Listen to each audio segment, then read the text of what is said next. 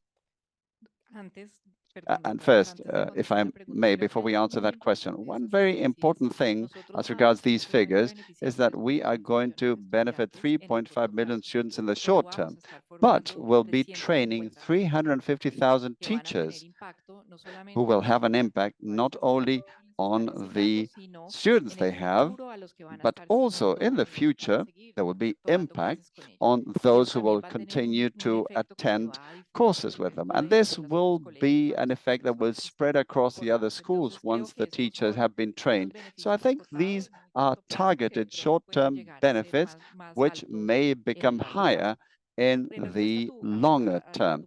And in response to your question, which is very important, we think it's very important to bring private business on board as well. It is important because of what we said at the outset. Private business may bring innovation, which can then be scaled up at the public and private levels too. And it is important because they can invest in education too. And at the IDB, we have several examples of this. We have a program called Impulsionar, as part of which we work between the IDB Lab, which is our innovation window, which allows us to scale up all of the innovations. There's the Lima Foundation, and also we teach leaders across the region with imaginable futures too, working to enhance educational technology. And we see the things that have worked, such as an increase in learning by 38%, especially in poor and rural areas. So there you have a combination of the private and public sectors, along with organizations that know about and are familiar with these issues, and they contribute their knowledge in order to invest significantly. So we are convinced that this partnership between the IDB and World Bank is not just the sum of our separate parts, but really it's going to give a boost, as the sum of the parts is much more than what we each do separately. And this we can do in many respects through joint work, also attracting all these other actors that will be vital to work as part of this effort to improve education in the region, and also to get countries to seek our support to improve education in the region, which is actually one of the major problems we have and one of the key goals we should pursue over the next few years. And this goal about bringing the private sector broadly on board, investors, large business, small business, NGOs, think tanks, this is crucial because the tech solutions market is highly focused, and sometimes the solutions are there, but we don't know if they are mutually compatible. Some things need to be done to scale. So you need to bring the innovators, business people, innovators, the public sector, schools on board, because they're all agents interested in education and in edtech, but they don't necessarily work together. And what was said earlier is very important. And I would also say it's very important, secondly, to commit governments. It is vital. And we've started doing this. Before this agreement, we had actually been working with our education teams between IDB and World Bank. What was the reaction? Let me tell you, in March, early this year, an agreement was signed in Bogota, which included a commitment to promote learning recovery, not with a specific tech goal, but rather to recover learning. And this was signed by 10 education ministers from across the region. I think it's very important because the idea was to start to understand that there is a problem. In order to solve a problem, you need to first understand that you are facing a serious problem, a serious learning crisis. And I think signing that undertaking was very important, but now we need to make sure that the commitment has a concrete impact on schools. And I would conclude this by saying this. What is crucial is to ensure that all these actors interested in education, the private suppliers, the unions, politicians, Congress, the executive, multilateral banks, all of us are supposed to be interested in education. So it is crucial as well for all these stakeholders to make decisions considering the interest of the students. It's not about suppliers thinking about the interests of suppliers and bureaucrats thinking about their own interests. Everyone has to think about the interest of the kids.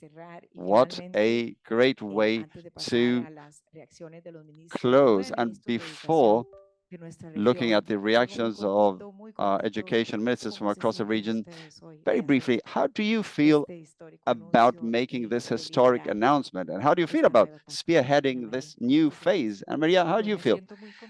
I'm very pleased, and I'm also very pleased with the team that has achieved this. This is an agreement that we worked on for months, and the World Bank and IDB team have really sat down, got down to work. We needed for them to roll up the sleeves, and we're very proud to show this, and we think it bids well for the future, the things that are coming up. And I would like to congratulate the team and also value their generosity in having all sat together for the benefit of children, as Jaime says, to seek better education in the LSA region. How do you feel, Jaime? Well, I also feel highly optimistic on the one hand, because obviously this is not just a talented team across both institutions, but also a highly committed one. And in addition to feeling optimistic, I think there's a concern in terms of moving fast, because it is indeed urgent for us to give the children we work for and the youth we work for better education as soon as possible. Thank you very much. Time has really flown, but we really feel full of energy and hope and optimism with these news for the sake of these children and youth from areas that haven't had the same opportunity. So congrats, and thank you very much to all of you who've joined us in person and virtually. We also look forward to your comments and feedback. And now, before we say goodbye, would like to leave with you a few messages from some of the education ministers of our countries. I'm Glenda Umaña. Thank you very much.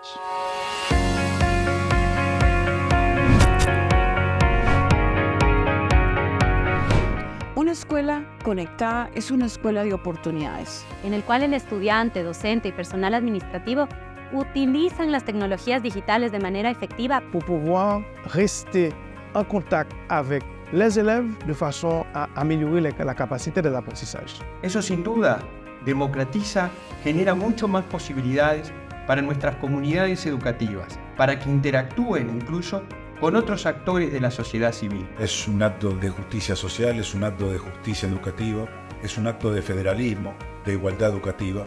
Contribuye a la reducción de desigualdades sociales, creando oportunidades de crescimento inclusivo. Qualquer iniciativa que possa trazer aos nossos jovens a oportunidade de ter uma escola realmente conectada, olhando para frente e olhando para as competências do século XXI com o uso da tecnologia é fundamental. That will inspire a lot of children, motivate them and give them possibilities to develop their learning skills in the society. Queremos que nuestros estudiantes estén creando tecnología para resolver problemas de los próximos años y hemos decidido que la formación tecnológica es parte integral de la política educativa y curricular. Pour pouvoir non seulement s'inscrire dans une démarche de formation, d'apprentissage continu, mais aussi comme un outil qu'ils puissent utiliser comme compétence pour gagner leur vie aussi. Además, permite la reducción de otro tipo de brecha, como la brecha de género, garantizando el acceso a las tecnologías a las niñas y mujeres, la brecha en comunidades rurales y fortalecimiento de la educación bilingüe, ya que permite un intercambio intercultural. Agradezco de manera muy especial al Banco Interamericano de Desarrollo y al Banco Mundial por financiar estas iniciativas de gran impacto educativo y social. And we look forward to participate in a meaningful way in furthering the connectivity of our schools for the welfare of all of our children. Pero no hay que quedarse solo a nivel nacional. Hay que apostar a lo regional y a lo internacional. Y por eso la cooperación internacional, el diálogo con otros países, resulta cada vez fundamental e importante. La escuela conectada es dinamizadora para la garantía de otros derechos fundamentales.